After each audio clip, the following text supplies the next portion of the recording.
Did you ever wonder why tomatoes are spotless and perfect during the colder seasons? That's because of genetically modified foods, or GMOs.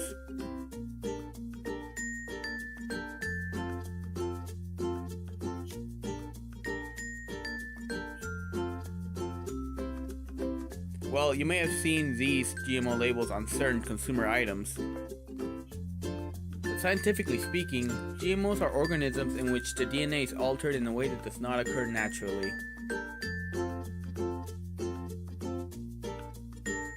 Another question is, how much consumer support does GMO labeling have in America?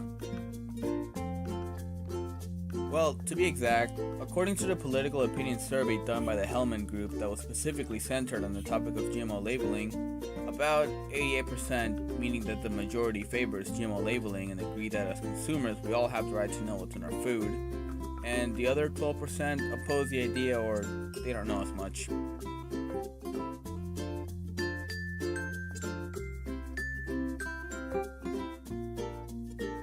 Why is this an issue in America if GMO labeling won't increase consumer item prices? There shouldn't be an issue because there are 64 countries that have laws and require GMO labeling in foods that are genetically modified.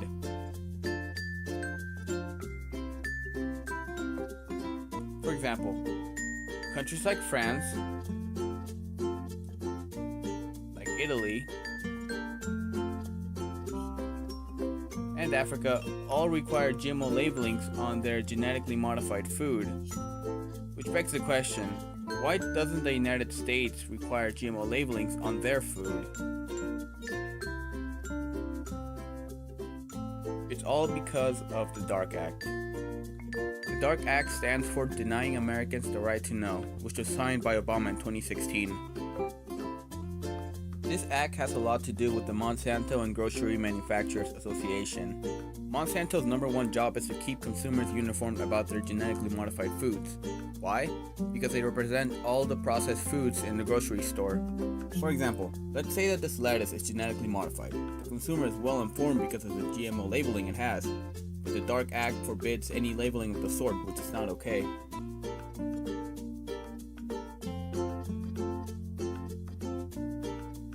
Therefore, if a farmer knows that the seeds he or she is planting are genetically modified, and when they grow to eat vegetables or fruits, why shouldn't the consumers be informed that these foods are genetically modified? We are not trying to disapprove or say that GMOs are bad. They can actually be extremely helpful.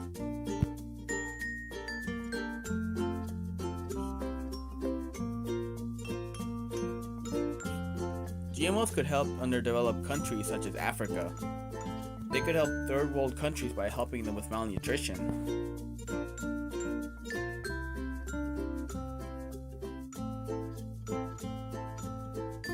All we are trying to say is that we deserve a right to know what's in our food.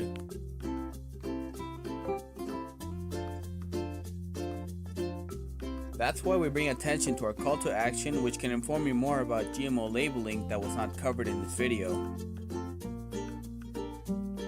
You can visit the website www.justlabelIt.org or follow them on Facebook or via Twitter @JustLabelIt or subscribe to their YouTube channel, Just Label It.